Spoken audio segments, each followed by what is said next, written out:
सुप्रभात आप सभी को। आप लोग देख रहे हैं उषा बाला ब्लॉग 2022 और मैं हूं आपका मेजबान एन बालाजी। बहुत दिनों के बाद आज वो दिन आया है जब हम लोग फिर से एक बार रोड पर चलेंगे। जनवरी के बाद से अभी तक, अब अप्रैल लास्ट वीक है, अभी तक हम लोगों ने कोई खास रोड ट्रिप नहीं किया है। बीच में केवल एक छोटा सा रोड ट्रिप जो 200 किलोमीटर का था, राजमहेंद्रवरम तक हम लोग गए थे। तो आज हम लोगों ने सोचा, बहुत दिनों से हम लोग सोच रहे थे कि हैदराबाद जाने का और वहाँ घूमने फिरने का, तो ऐसा हो नहीं रहा था, कोई ना कोई ऐसा अड़चन आ जा रहा था। तो आज हम लोग को ये मौका मिल गया कि अब घर से निकलना है, तो हम लोग चल रहे हैं हैदराबाद की ओर। तो ये आप लोग को बता दूं कि हम लोग 2 साल पहले हैदराबाद गए थे, उसके बाद फिर आज हम लोग हैदराबाद के लिए निकल रहे हैं। तो चलिए चलते हैं हैदराबाद की ओर, आप लोग सबों के साथ। आप डिजिटली हमारे साथ चलिए और हम एक्चुअल में चलते हैं। चलिए रोड नापते हैं, दृश्यों का अवलोकन करते हैं और जगह जगह पर जो कुछ होता है, जैसा भी होता है, आप लोग को दिखाते हुए चलते हैं। निकल पड़े हैं हम लोग हैदराबाद के लिए आज सुबह सुबह। समय हो रहा है एग्जैक्टली 7। लोग सोचे तो थे कि 6 बजे हम लोग निकलेंगे, लेकिन हमेशा की तरह देर हो गया और हम लोग घर से निकलते निकलते 6:45 हो गया। और आज हम लोग एक और एक्सपेरिमेंट किया कि हम लोग अपने रास्ता को चेंज करके, कौन सा रास्ता है उषा?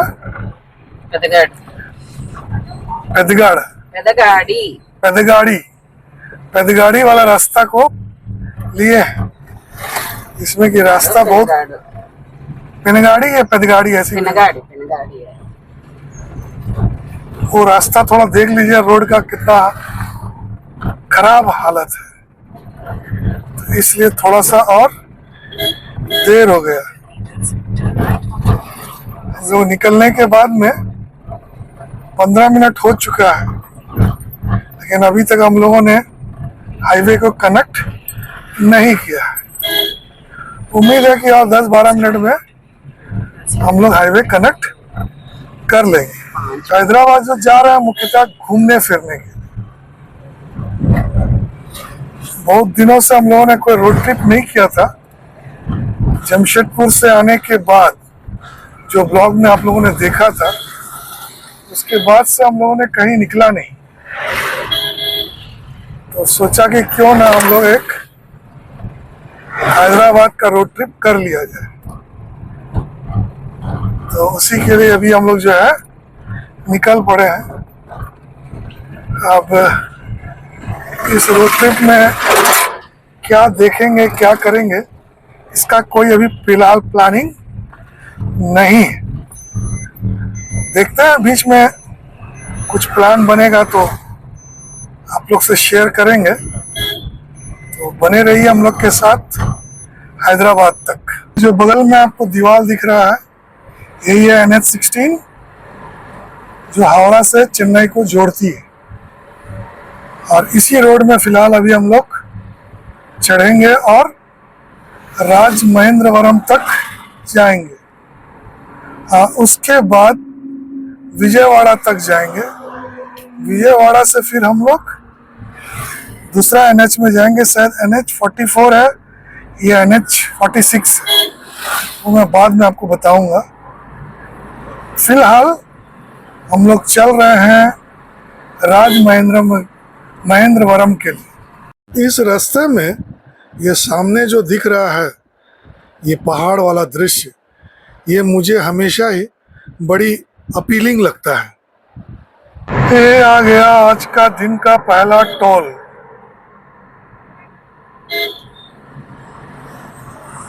इस टोल को पार करने के बाद काफी देर के बाद फिर टोल आएगा।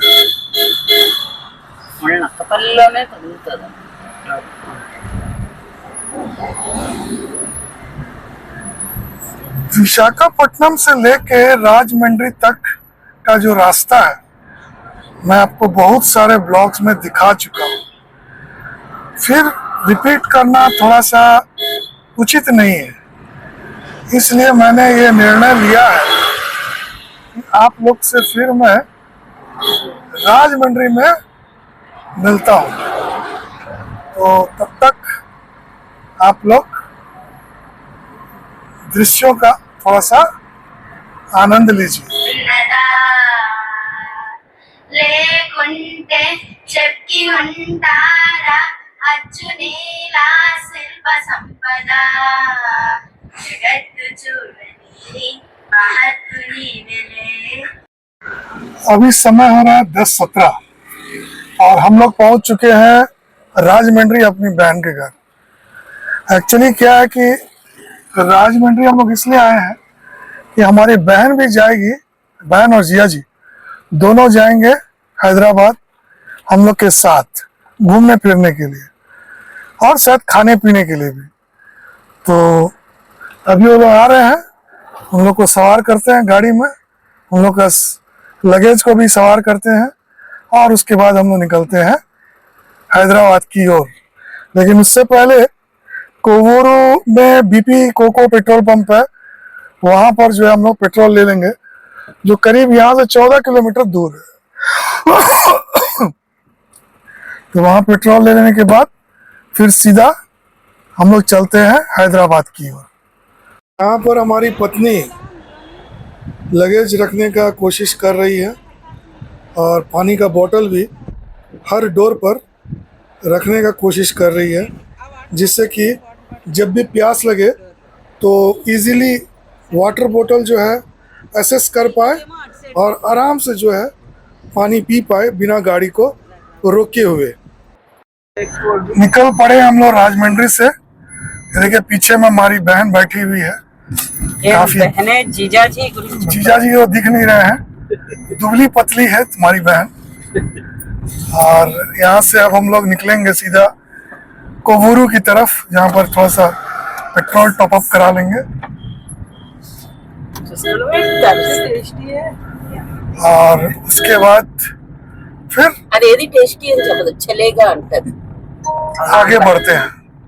राजमंड्री के इस जंक्शन पर हमेशा ही हम लोग को ट्रैफिक मिला है और मिलता रहता है, क्योंकि ये एक बहुत बिजी प्लेस है और यहाँ पर कुछ इस तरह के टू व्हीलर वाले लेफ्ट साइड को पूरी तरह से ब्लॉक कर देते हैं, जिससे लेफ्ट साइड 4 व्हीलर को टर्न करने में बहुत दिक्कत होती है।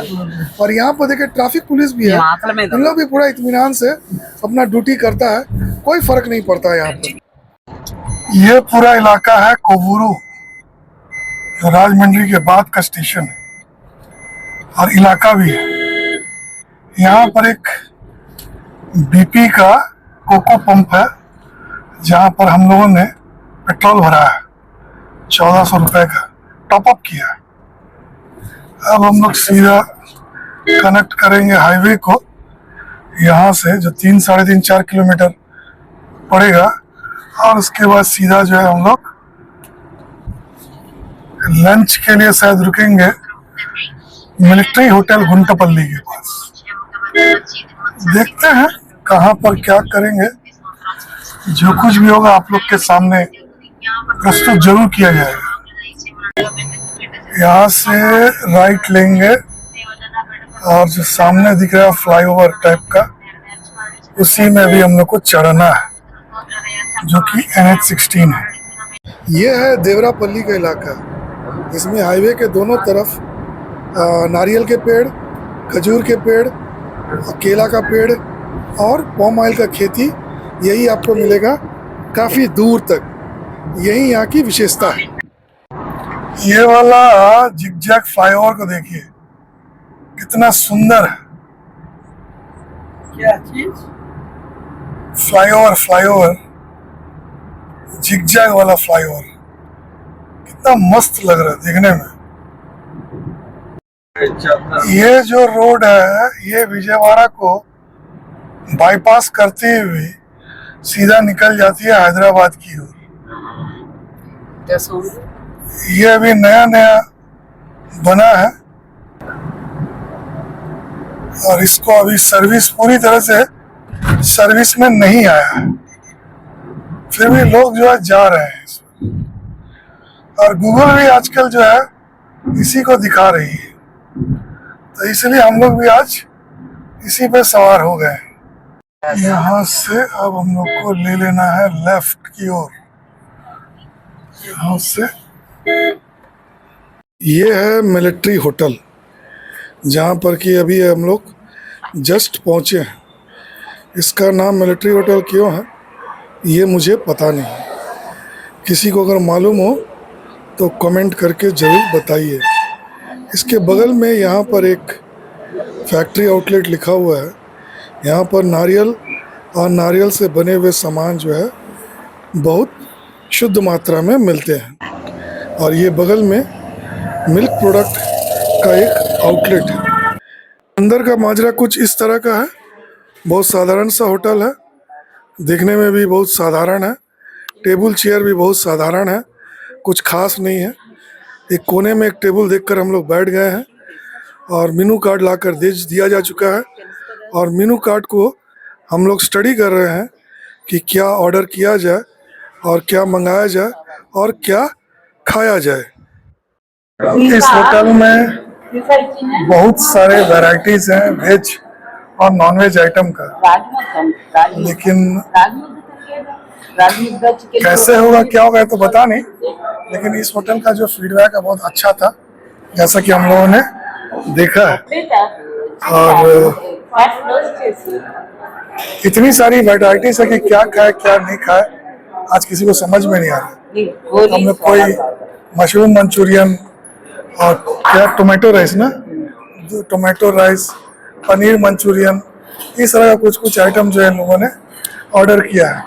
क्योंकि मुझे ड्राइव करना है, दोपहर का वक्त है, गर्मी बहुत है, इसलिए मैं कुछ खाऊंगा तो नहीं, मैं खाली ये लोग को खाना आज खिलाऊंगा। तो फिलहाल ये लोग अभी हम लोग बैठे हैं, देखते हैं खाना आने के बाद कैसा रहता है खाना। इस होटल की एक खास बात है, पहला तो ये कि यहाँ पर पत्ता में भोजन को सर्व किया जाता है। दूसरी सबसे खास बात यह है, यहाँ पर आप कुछ भी ऑर्डर कीजिए, आपको थोड़ा सा फ्राइड राइस और थोड़ा सा हलवा जो है सर्व किया जाता है, जैसा कि यहाँ पर हम लोग को यहाँ सर्व किया जा रहा है। आप चाहे कुछ भी ऑर्डर कीजिए, इससे कोई फ़र्क नहीं पड़ता है, ये दोनों चीज़ यहाँ पर सबको देते हैं। मेरे लिए छाछ आ गया है यहाँ पर, यही है छाछ। और ये छाछ को फिलहाल मैं ठंडा वाला 2 बोतल पीऊँगा, वो ठंडा नहीं है, उसको मैं छोड़ दूँगा। ठंडा वाला फिलहाल मैं पी लेता हूँ।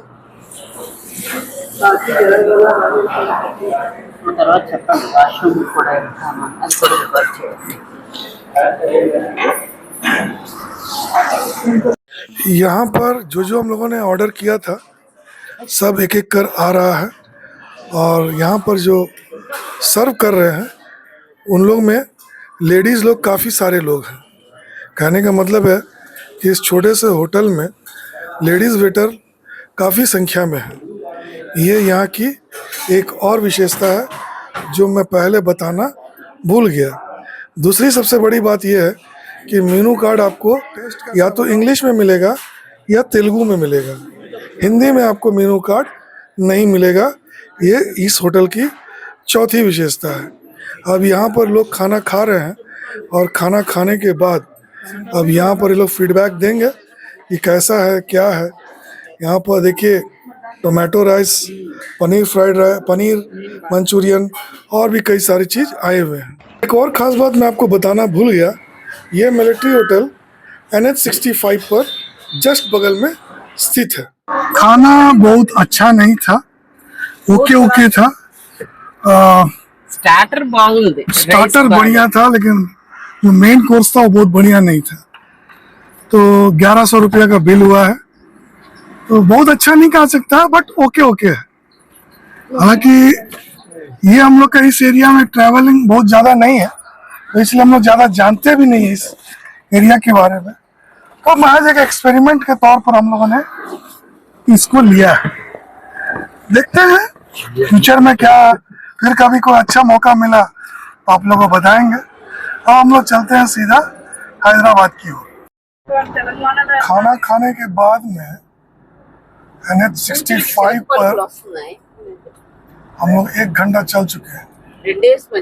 इस वक्त समय हुआ है 3:03 हो चुका है और करीब करीब 235 किलोमीटर अभी भी हम लोग दूर है अपने गंतव्य स्थान से।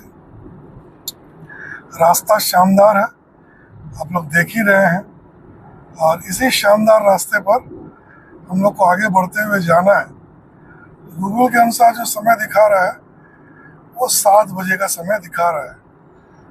तो चलिए देखते हैं कितना समय लगता है। कोडाड पहुंच चुके हैं, समय हो रहा है 3:45। आज सूरज की गर्मी कह रही है कि हम आज पीछे हटने वाला नहीं। शानदार सूरज की चमचमाती हुई धूप है, उसी के हिसाब से गर्मी है। एसी को हम लोग 3 पर रखे हैं, फिर भी पता नहीं चल रहा है कि एसी है करके। तो ये आज का माजरा है। और सामने का जो रोड है इसको आप देख ही सकते हैं, अगल बगल से गाड़ियां भी उसी रफ्तार से जो है चल रही है। ORR outer ring road Hyderabad का।